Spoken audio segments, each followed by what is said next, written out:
Oke, Assalamualaikum warahmatullahi wabarakatuh. Untuk teman-teman semua, alhamdulillah saya senang sekali akhirnya kita bisa bertemu lagi di Duduk Bareng Niko. Dan untuk kali ini saya alhamdulillah juga berhasil mendatangkan salah seorang sahabat saya. Meskipun kalau dibilang sahabat yang artian kita sering ngobrol banget, enggak. Tapi kenapa saya sebut sahabat? Karena dari pertama saya kenal beliau, yaitu di Yumaju Coffee, saya merasakan kayak ada bonding gitu. Jadi sebenarnya saya suka curi-curi dengar kalau dia ngobrol ya. Dan saat itu saya langsung bilang saya pingin orang ini ada di Duduk Bareng Niko. Oke. Dan alhamdulillah sekali lagi di tengah suasana yang situasi kita yang memang tengah agak sulit ini, beliau juga bisa meluangkan waktu untuk bisa hadir di sini. Oke, selamat datang Mas Endro. Pagi Niko. Pagi Mas Endro. Seorang dokter gigi, teman-teman. Tapi ternyata dia juga nih ya adalah seorang, kalau buat saya, seorang atlet. Wow, belum. Tapi kan ikut triathlon kan? Ya, Sempat saya ikut triathlon kan? finish triathlon 4 kali. Oke, ya. Dan Mas Endro ini juga di samping seorang dokter gigi, saya juga dengar bahwa dia juga punya usaha event organizer ya. Nanti detailnya pasti dia akan cerita, tapi sekali lagi yang membuat saya tertarik untuk mendatangkan Mas Endro adalah begitu saya mendengar Mas Endro bercerita, ngobrol dengan siapapun yang dia temuin, dan saya melihat ada sebuah wawasan yang selalu beliau bawa di saat ngobrol, seringan apapun obrolan itu. Dan mudah-mudahan dari obrolan kita di Duduk Bareng Niko ini teman-teman juga bisa dapat sesuatu dari dia.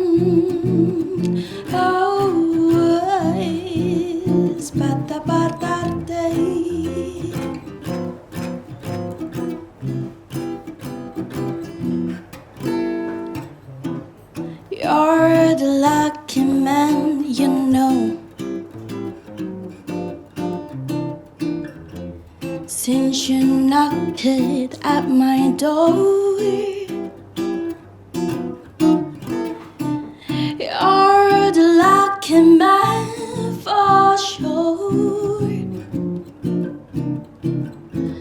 When you listen to my song, you are the moonlight now to the blurry side. You're the only one I adore. Feels like I'm the lucky one. I'm the lucky one. Oh.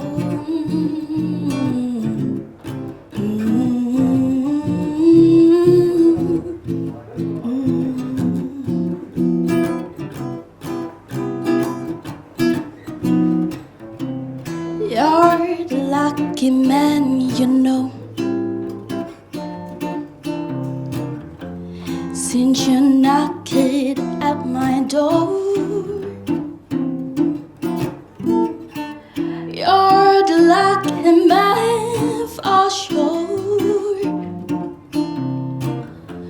When you listen to my song, you are the one, show my fire. You're the only one I adore. Feels like I'm the lucky one.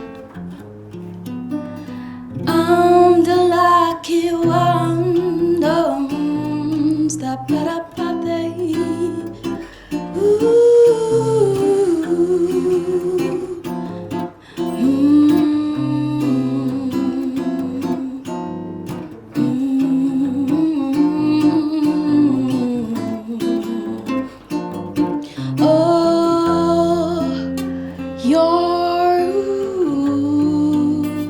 You're the lucky one. Oke, Mas Endro langsung aja Mas.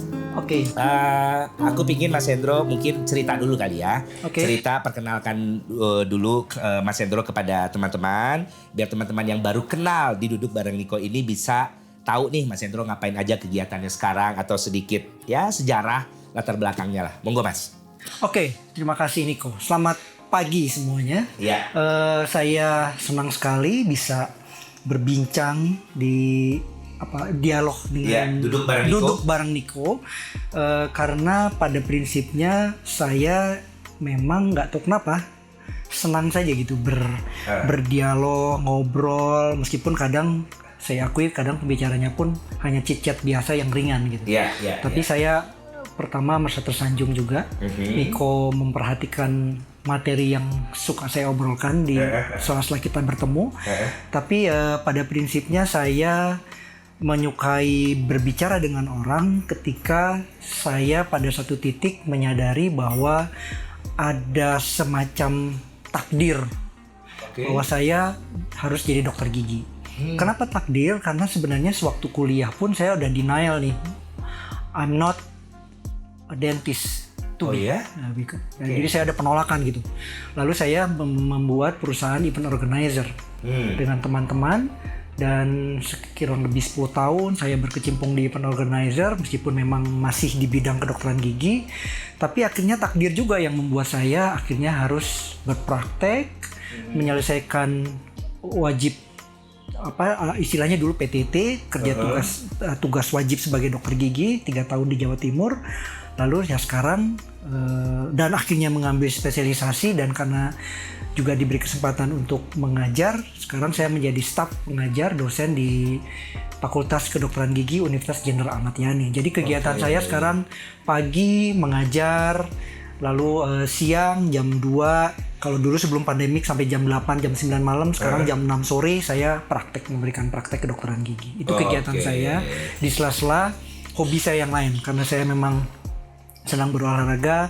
Saya menyempatkan diri untuk berlatih sepeda, lari, dan renang, dan itu saya manifestasikan dalam ikut beberapa kegiatan triathlon maupun lari maraton. Saya finish triathlon 5 kali, finish maraton 2 kali dari 3 kali keikutsertaan. Jadi pertama maraton saya di Waduh, berat ya kalau saya mau ngejar ke situ ya, karena saya memang seperti teman-teman mungkin tahu ya, saya sudah memulai juga lari, tapi masih ala-ala kalau saya ya.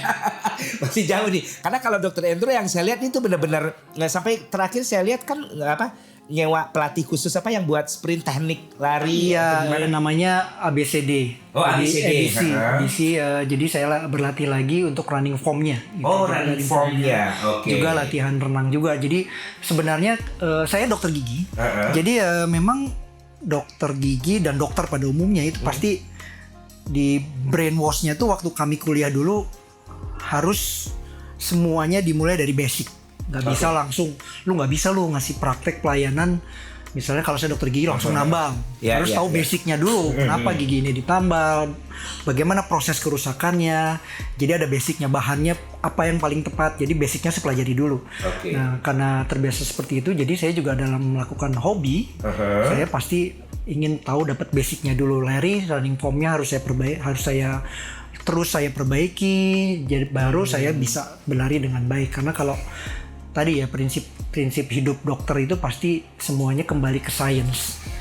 Harus kembali ke sains, harus kembali ke teori. Jadi ya karena faktor kebiasaan itulah waktu saya berlari pun, kalau saya berlarinya nggak pakai teori kok ada yang salah nih dengan lari gua.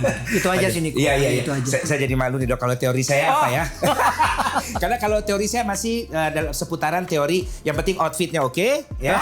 Dan larinya yang penting tidak malu-maluin, pace-nya jangan ini, yang penting bisa ngalahin Hari Maju lah dikit ya.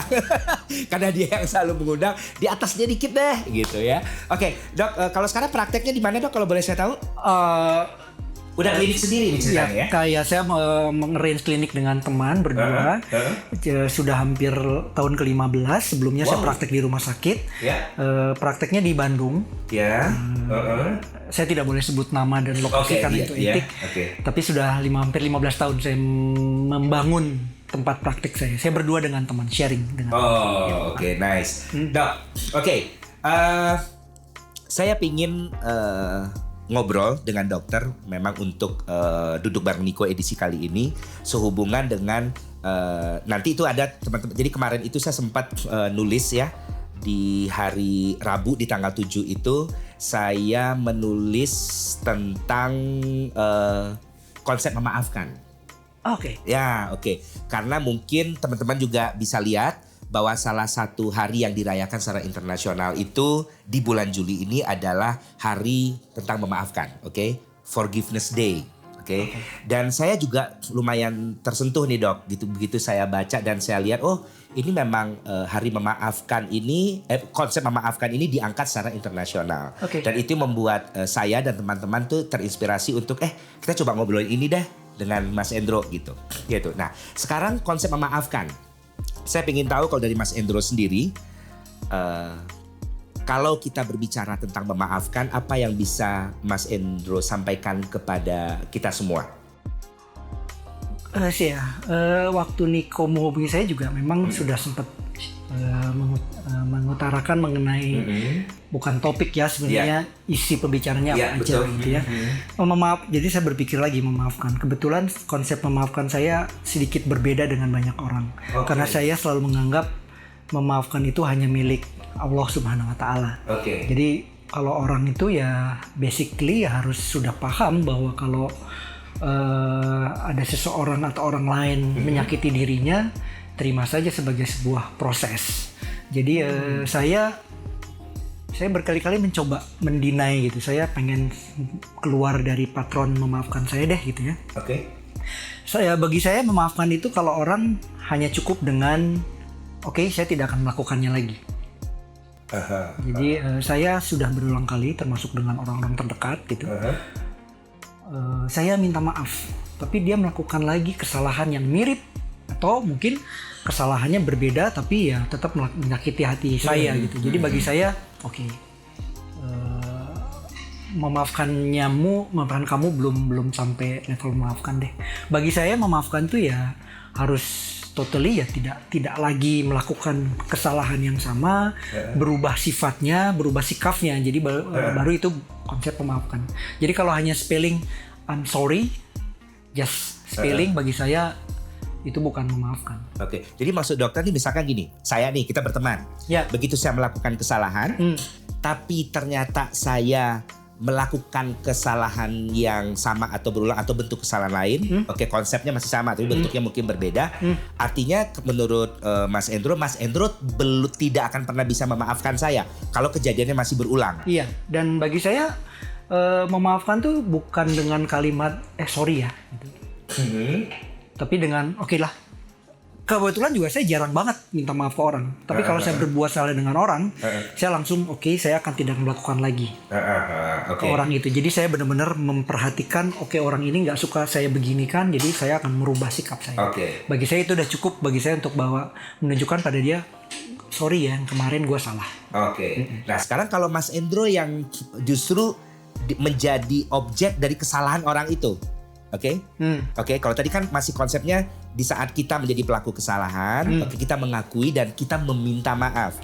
Nah, kalau Mas Endro yang menjadi objek kesalahan orang itu, untuk konsep memaafkannya, menurut Mas Endro gimana? Ya, asal orang itu berubah sikapnya sudah cukup. Kalau tidak bisa berubah? Ya, berarti saya tidak akan pernah memaafkan dia. Sehingga saya ini rahasia juga nih. Hampir semua teman baik saya yang pernah menjadi teman dekat selama kuliah gitu ya, berkumpul, berteman dan sebagainya, itu bilang saya orangnya pendendam gitu. Saya bilang dan saya telan aja. Saya bukan pendendam, saya hanya menganggap bahwa kalau lu udah pernah bikin salah, lu gak usah minta maaf ke gue deh. Tapi lu berubah deh sikapnya gitu.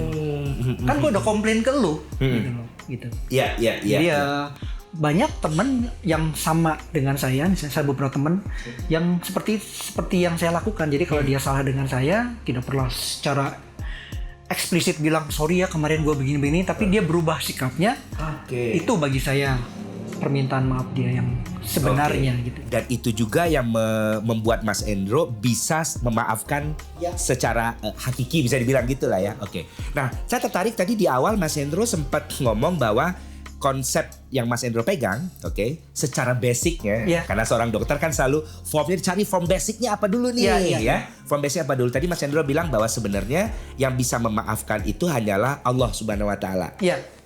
Nah, jadi Mas Endro juga bilang tadi bahwa apapun yang menimpa kita, kalau kita objek dari kesalahan itu, kata Mas Endro tadi adalah itu diterima sebagai sebuah proses. Iya, betul. Oke.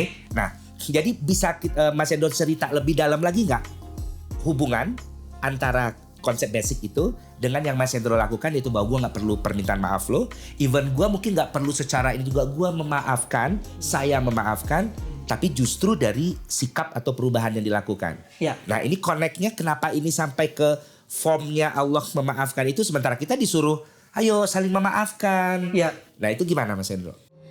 Makin hari makin susah saja menjadi manusia yang manusia. Sepertinya menjadi manusia adalah masalah buat manusia. Menjadi bintang ketinggian, menjadi tanah kerendahan, jadi matahari tas anggun, menjadi bulan terlalu redup. Oh, gedung-gedung ditinggikan, akal sehat dihancurkan, sekolah dimahalkan, ilmu dibuang ke selokan. Makin hari makin susah saja menjadi manusia yang manusia. Sepertinya menjadi manusia adalah masalah buat manusia. TV mengajar acting, koran mengais berita tak penting, kebenaran diiklankan, dusta-dusta dilanggungkan. Makin hari makin susah saja menjadi manusia yang manusia. Sepertinya menjadi manusia adalah masalah buat manusia. Oh, makin hari makin susah saja menjadi manusia yang manusia. Sepertinya menjadi manusia adalah masalah buat manusia.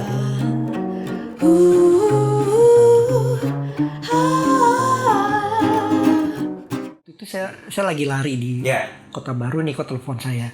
Lalu sambil lari saya dengarkan, oke, kita akan bikin konsep ngobrol, acaranya ngobrol bareng Ko. Lalu kita ngomong apa nih?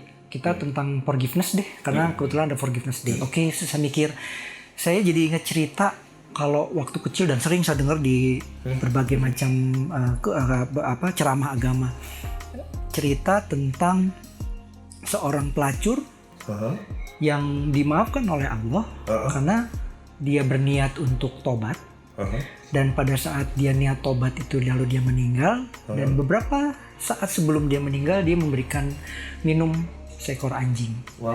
Jadi bagi saya itu konsep maafnya hebat banget loh. Dia nggak minta maaf, ya Allah maafkan aku jadi pelacur, tapi dia bersikap berniat untuk berubah hidupnya, dan pada di akhir hidupnya pun dia melakukan hal yang mungkin sepele gitu, hanya memberikan minum anjing. Lalu yang kedua yang juga ada hikayat tentang seorang pembunuh yang membunuh banyak orang, lalu dia berniat membunuh, dan terakhir dia bertemu dengan seorang pemuka agama, lalu pokoknya bilang lu nggak mungkin dimaafin karena lu udah ngebunuh ratusan orang, lu pembunuh berdarah dingin, dan dia ngebunuh si orang itu. Mungkin kita tahu hikayat itu ini, dia ngebunuh orang itu, si ulama itu. Okay, terus setelah itu dia minta maaf, bertobat. Kalau konsep Islam kan tobatan nasuha ya, dan diampuni Allah semua kesalahannya. Jadi sebenarnya konsep maaf tuh yang bisa menerapkan konsep itu dengan baik bagi saya hanya Allah. Kita memang konsep maaf kita menurut saya di manusia, konsep maaf tuh dipakai hanya untuk sebagai bahwa come on, lo harus berbagi dengan orang, lo harus menghargai sikap orang, lo harus tidak memaksakan kehendak lo ke orang lain karena berbeda dong gitu loh. Seperti misalnya anak saya selalu ditegur oleh istri saya, lo nggak bisa memaksakan konsep lu ke anak lu. Perkembangannya berbeda, dia lahir tahun kapan, pergaulannya beda, ketemu orangnya beda, kondisinya semua berbeda gitu. Iya kan? Nah, oke. Saya akan maafkan dia meskipun saya katakanlah dia tidak bisa melakukan hal sepele. Misalnya ayah saya tukang kayu, bukan tukang kayu, dia punya pekerjaan tapi hobi kayu. Dia peralatan kayunya banyak dan dia memaksakan semua anaknya harus bisa tukang. Oke. Jadi saya terlatih untuk memaku kayu, mengebor kayu, menggergaji kayu karena dari kecil dilatih untuk itu. Ketika saya mau transfer itu ke anak saya menolak, saya harus memaafkan dia bahwa oke. Karena saya nggak bisa memuaskan konsep. Jadi konsep memaafkan itu adalah oke, saya menghargai kamu. Kamu tidak perlu menjadi seperti saya dong. Juga ketika dia bilang saya tidak akan menjadi dokter gigi. Anak saya satu, istri saya dokter gigi. Kebayang dong. Istri saya punya klinik, saya punya klinik. Oke, saya punya banyak jaringan. Saya dosen. Suksesi kemana nih? Ya kan. Saya bilang ke dia ketika SMA, kalau kamu jadi dokter gigi lebih mudah. Buku sudah ada, jaringan pertemanan sudah ada. Ketika kamu lulus, berapapun IP kamu, pekerjaan sudah menunggumu. Tidak susah. Tapi dia bilang no, saya nggak bisa. Oke. Istri saya marah sekali dulu dan sempat ingin memaksakan. Tapi saya bilang kita harus memaafkan dia. Artinya memahami dia bahwa dia punya konsep kehidupan lain. Bagi saya itu fungsi memberi maaf gitu loh. Kalau maaf yang sesungguhnya, oke, saya maafkan kamu, dosa kamu dihilangkan, kesalahan kamu semua tidak ada di mata saya jadi nol.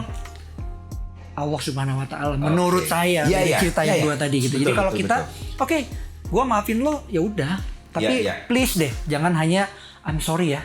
Oke, besoknya mukul lagi. Kan banyak nih suami, sorry gue akan melakukan lagi, saya memang begini, kamu tuh adalah cinta saya satu-satunya, besok mukul lagi. Tapi kalau gitu juga aku melihat, aku jadi teringat nih ada sebuah teori acceptance. Oke. Ya, aku juga melihat dari cerita Mas Endro ada relate-nya ke sini nih gitu. Menurut Mas Endro gimana? Jadi maksudnya acceptance adalah menerima. Konsep menerima, bukan nerimo ya. Tapi nerima seperti yang Mas Endro bilang tadi adalah di saat menerima itu kita mencoba memahami, kenapa dia begitu. Oke, untuk kita yang bisa dibilang jadi objek dari kesalahan itu gitu. Kenapa dia begitu? Terus mencoba memahami akhirnya situasi semua yang mendukung kenapa sampai itu terjadi. Pemahaman itu yang akhirnya membuat kita bisa memaafkan. Jadi kalau gitu menurut Mas Endro akhirnya bahwa memaafkan itu bisa dibilang dimulai titik awalnya acceptance. Memahami. Menerima dengan konteks memahami ya. Iya, memahami. Menerimanya bukan hanya gue terima apa lo apa adanya, tapi gue paham lo begini gitu. Tapi kalau misalnya udah gue nggak bisa paham lagi sama lo, ya ngapain lo ngasih ya kan? Iya betul. Seperti banyak susah untuk konsep memaafkannya dapat. Mas Endro ada cerita nggak Mas yang pernah Mas Endro alamin gitu? Jadi kalau tadi kita kita nemu nih bahwa memaafkan itu titik awalnya acceptance. Kita mulai mencoba dulu menerima dengan konteks memahami. Nah, kalau dari ceritanya Mas Endro ada nggak kejadian Mas Endro yang mengalami itu? Proses di mana Mas Endro mencoba atau ya struggle lah sampai akhirnya kamu bisa memahami, menerima dan akhirnya memaafkan seseorang atau sebuah keadaan.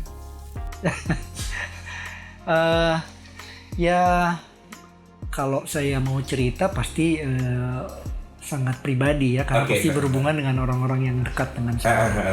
Tapi ya oke lah, karena ini proses ngobrol dan tadi Niko cerita juga bisa jadi pembelajaran juga. Betul. Saya ayah saya meninggal 2003. 2003. Jadi setelah beliau pensiun, kira-kira setahun kemudian beliau tiba-tiba, ayah saya kuat. Fisiknya bagus, tidak pernah sakit berat gitu. Jadi, tapi setelah pensiun lalu beliau kesehatannya menurun dan ternyata punya kelainan dengan hati dia. Jadi dia liver. Jadi akhirnya meninggal setelah 1 tahun fight dengan kondisinya. Lalu ketika beliau meninggal, saya membuka lemari beliau. Ternyata perusahaan beliau tuh setiap tahun mengadakan general check up untuk semua karyawannya dan beliau sudah tahu problemnya. Tapi tidak pernah bilang ke siapapun, even ke ibu saya, ke istrinya, bahwa dia punya problem dengan livernya. Ya, jadi ayah saya pekerja keras. Jadi dia masuk ke perusahaan, ke tempat bekerjanya itu bukan based on pendidikan tinggi. Jadi dia lebih mengandalkan kesempatan saja. Dia take the chance gitu, langsung dia bekerja. Jadi dia masuk ke tempat kerjanya meskipun dia punya ijazah diploma 3 tapi dia pakai yang STM ya, SMA. Jadi dia memulai dari bawah, bekerja keras, dan karena terbiasa dan memang prinsip hidupnya adalah bekerja dan bekerja, jadi dia kadang selalu menyepelekan kesehatannya. Jadi dalam proses ketika dia tahu bahwa dia punya problem dengan livernya dan tidak perlu dia ceritakan ke orang lain, karena dia pasti kalau misalnya anak-anaknya tahu, keluarganya tahu, pasti kan kami akan mengerem cara kerja beliau kan. Dia kerja keras, jadi mungkin minimal tidak perlulah bolak-balik Bandung Surabaya setiap minggu misalnya. Oh dulu tiap minggu tuh? Selalu, kan tadi saya cerita bahwa saya pasti Sabtu pagi sudah di stasiun kereta api, karena biasanya beliau telepon kalau udah sampai Cibatu, udah di Cibatu gitu. Saya segera pergi, dan minggu sorenya saya antar beliau dari stasiun ke Surabaya. Begitu terus selama 3 tahun. Jadi itu salah satu cara dia untuk bisa tetap bertemu dengan keluarga dan tetap bisa bekerja. Jadi ya selama 3 tahun itu ya akhirnya memperparah kondisi livernya. Jadi setelah pensiun 1 tahun, nah dalam proses yang 3 tahun terakhir itu karena dia MPP, mungkin dia betul-betul fight mengejar semua cita-citanya. Jadi memang investasi beberapa lahan, investasi beberapa, pokoknya dia investasi di suatu wilayah gitu. Dan sekarang saya yang take over gitu. Meskipun tidak sesuai dengan keinginan beliau ya. Jadi dia memang punya target gitu. Jadi rupanya target itu yang dia kejar, dan itu yang membuat saya akhirnya sadar bahwa dia punya pilihan. Jadi dia punya target, sehingga dia memilih itu dengan risiko yang ya karena dia bukan orang medis juga, dia tidak tahu juga ya, dan mungkin orang tua juga selalu menyerahkan bahwa umur jodoh, apalagi sih umur jodoh, rezeki di tangan Allah gitu kan, semuanya bisa kita manage ya, betul. Kita bisa manage. Itu yang konsep. Jadi saya baru bisa memaafkannya ya 1-2 tahun setelah beliau meninggal. Oke, jadi acceptance tadi akhirnya dalam proses Mas Endro dalam relationship dengan almarhum ayah itu setelah 2 tahun. Tadi Mas Endro bilang yaitu di saat Mas Endro mulai belajar bisa memahami dari yang bersangkutan. Betul. Kenapa dia bisa melakukan hal itu semua. Dia punya reason dan itu hak dia kan. Dan saya juga paham kalau reason itu dimuncul. Maksud saya kalau penyakit dia dimunculkan pasti cita-citanya mungkin terhambat juga gitu. Jadi ya tadinya. Jadi saya menerima lah. Iya. Oke, jadi kalau gitu kita dari cerita Mas Endro kita bisa lihat seperti yang saya bilang tadi, saya teringat teori acceptance gitu, bahwa acceptance itu adalah menerima dengan cara bukan menolaknya, bukan mendinainya, tapi benar-benar merangkul kejadian itu untuk kita bisa melihat secara objektif apa sebenarnya yang terjadi. Iya. Oke, jadi itu yang Mas Endro lakukan ya ternyata dengan almarhum ayah. Oke.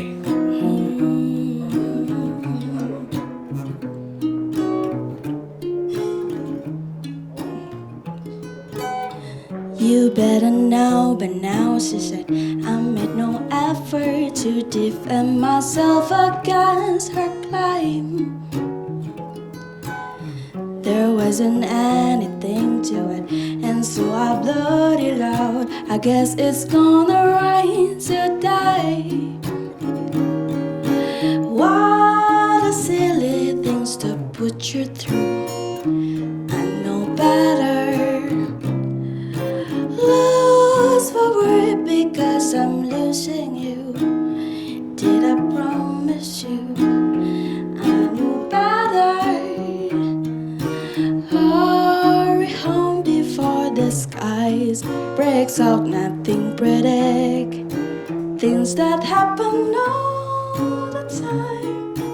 Hurry home before the sky breaks out. I don't know, but I guess it's gonna rain today. I don't know, but I guess it's gonna rain today.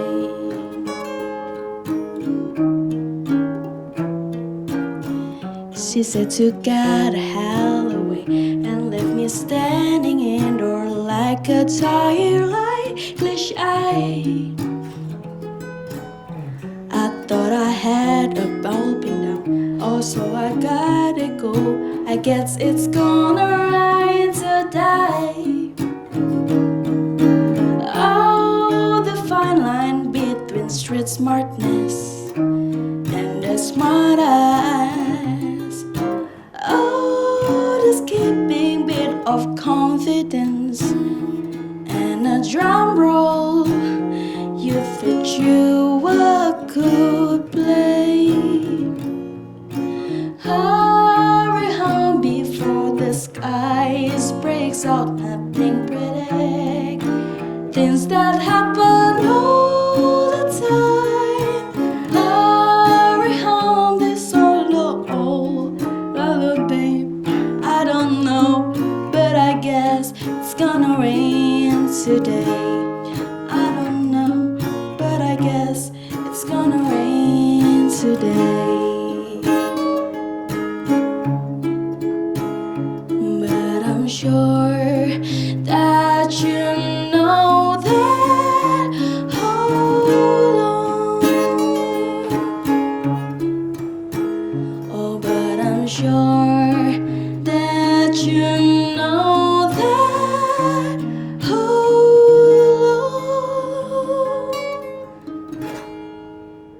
Ya, Oke, Mas Hendro, masih di konsep memaafkan ini.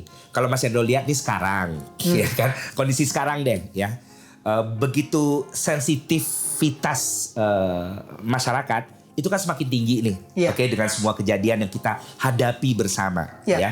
Nah, masih dalam konteks memaafkan, kan banyak sekali itu perbedaan pendapat, perbedaan sudut pandang sekali menyikapi apapun yang terjadi. Khususnya dari era 2020 sampai 2021 yang udah masuk ke bulan ke-6 ini ya. Iya. Di bulan ke-7 sekarang ya, di Iya. bulan Juli. Nah, kalau menurut Mas Hendro untuk kondisi yang sekarang ini ya, Mas Hendro melihatnya perbedaan pendapat, oke, perbedaan sudut pandang tentang hal yang kita hadapin ini dikaitkan dengan konsep memaafkan itu, bagaimana Mas Hendro melihatnya?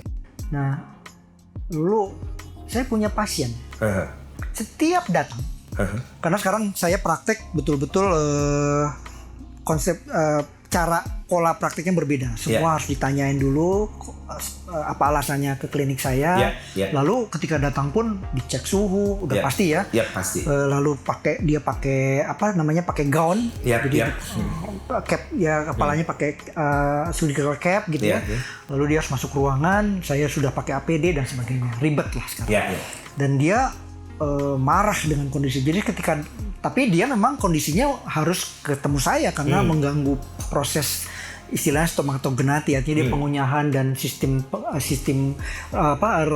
pengunyahannya terganggu karena problem. Jadi dan dia selalu tuh ngedumel. Ini gara-gara Cina ini.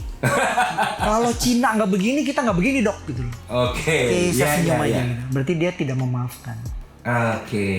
Saya selalu bilang gini, kalau ada yang teman saya misalnya, ini kan hanya konspirasi lah, ngapain kita percaya?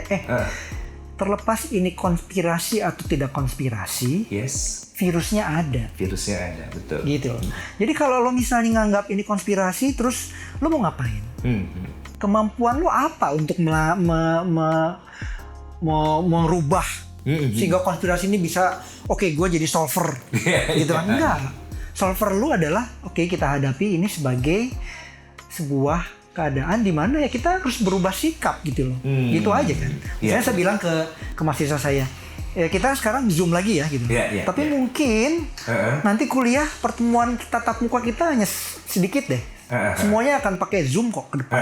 Iya kan? Iya. Satu, yang kedua itu pasti ada perubahan. Yang kedua muncul mungkin Niko juga suka baca-baca browsing, banyak profesi yang akan hilang sebelum pandemik loh. Sebelum pandemik tuh pernah ada tulisan beberapa profesi di dunia akan hilang dengan digitalisasi gitu. Iya, betul. Dan pandemik ini membuka mata orang kan. Bener banget tuh artikel. Bahwa memang tanpa pandemik pun beberapa profesi akan hilang. Meaning memang hidup kita akan berubah gitu. Ini kan pandemik ini hanya sebagai trigger aja sih. Bahwa oke, lo berubah ya. saatnya Ya, berubah loh. ya. Oke, sekarang lu nggak usah kerja di mall. Sekarang tuh orang belanjanya udah online kok. Mall itu sekarang adalah Tokopedia, itu mall Itu gitu kan. mallnya. Oh, kalau mall, konsep mall yang ada ya mungkin dirubah jadi ada tempat bermain, tempat bertemu gitu kan. Oke, ya, ya belinya mungkin lo beli hanya ngelihat barang doang, nanti beli datang barang dikirim ke rumah. Mungkin seperti itu konsepnya berubah. Siapa yang men-trigger itu? Pandemik. Mungkin salah satunya. Kalau nggak ada pandemi, bisa kejadian kayak gitu. Bisa digitalisasi gitu loh. Iya kan?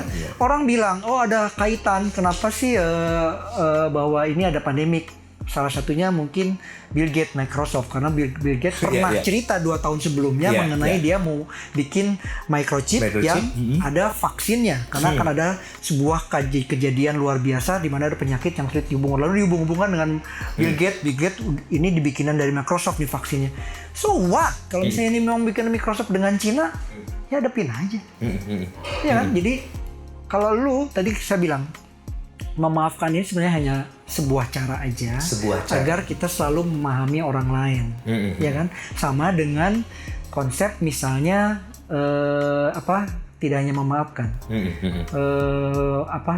konsep misalnya yang lain saling percaya dengan orang lain, atau konsep kita terlalu lebar agama, itu kan dibuat hanya untuk supaya lo paham ya, bahwa lo tuh hidup sama orang lain dan lo harus menyadari banget setiap orang berbeda dengan lu. Itu aja sih. Oke. Ya, dan aku pun jadi teringat nih dengan sebuah teori yang mengatakan bahwa sebenarnya pun yang tetap di dunia ini adalah perubahan itu sendiri. Oke, gak ada yang abadi, tapi perubahan itu sebenarnya akan selalu ada di dunia ini. Dan itu mungkin yang tadi Dr. Andrew bilang dengan pembicaraan kita yang sebelumnya adalah itu yang pelan-pelan kita coba untuk menerima. Bahwa perubahan itu pasti akan, apapun bentuknya, apapun triggernya, perubahan itu pasti ada. Itu mesti kita terima. Oke. Dan tadi Mas Andrew juga bilang masalah pasien tadi yang langsung main nyalahin semuanya gitu. Saya juga pernah baca nih quotes yang bagus menurut saya nih teman-teman, ada hubungannya, yaitu menyalahkan, tidak akan menyelesaikan masalah lo. Menyalahkan tidak akan menyelesaikan masalah. Iya, betul. Jadi ya lu harus hadapi, harus cari lagi tuh apa yang bisa lu lakukan. Betul. Oke. Sip, thank you banget Dr. Andrew. Thank you. Obrolan ya karena buat saya ya simple sekali. Dari memaafkan kita bisa banyak sudut pandang dari cerita Mas Andrew yang saya yakin ini juga bisa membuka pikiran teman-teman, membuka wawasan teman-teman atas apa yang tengah teman-teman hadapi, memulainya dari menerima seperti Mas Andrew bilang, untuk kemudian bisa kita kepikiran lagi apa sih yang bisa kita lakukan untuk hal apapun yang bisa kita alamin yang kita sedang hadapin. Dan itu tadi yang Mas Andrew bilang, akhirnya memaafkan tidak hanya dari segi omongan doang, jelas bentuknya apa. Oke, sekali lagi terima kasih banget Mas Hendro udah meluangkan waktunya. Oke, sehat selalu. Semoga kita ketemu di lari bersama kita setelah PPKM ini. Pasti apapun itu. Dan saya tetap akan menjadi tim penggembira ya. Oh, enggak dong, harus naik pangkat. Karena gini teman-teman ya, kalau lari nih udah pasti saya mulai 30 menit lebih cepat. Itu pun akan disusul oleh Dr. Andrew ya. Itu sudah harus bisa saya terima. Tapi belajar memaafkan diri saya. Dan memang kekuatan saya baru sampai di situ. Yang penting kerennya dulu harus dapat.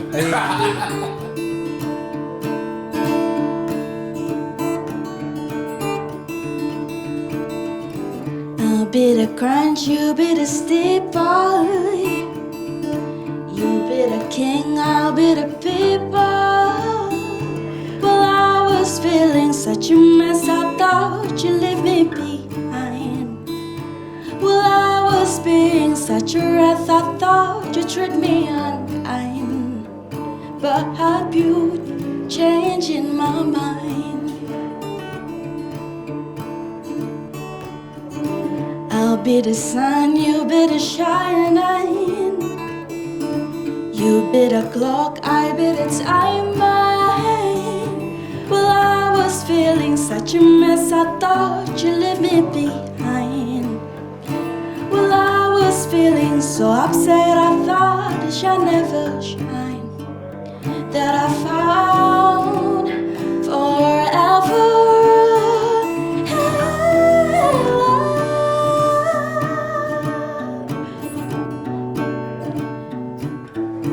You be the book, I be the timing. be the words, I be the rhyme. Well, I was feeling such a mess, I thought you're losing my mind. Well, I was feeling such a mess, I thought the sun never shine. That I found forever.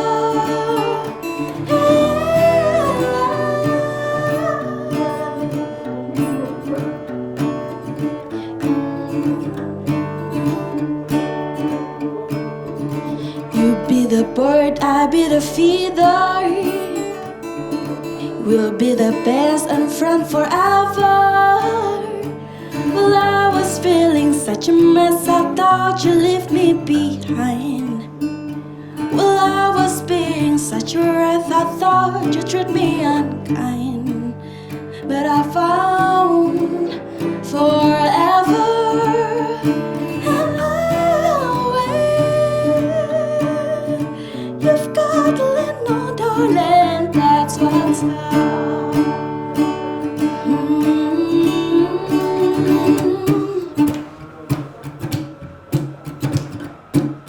Love is our shelter, love in all your coats. Love goes on forever.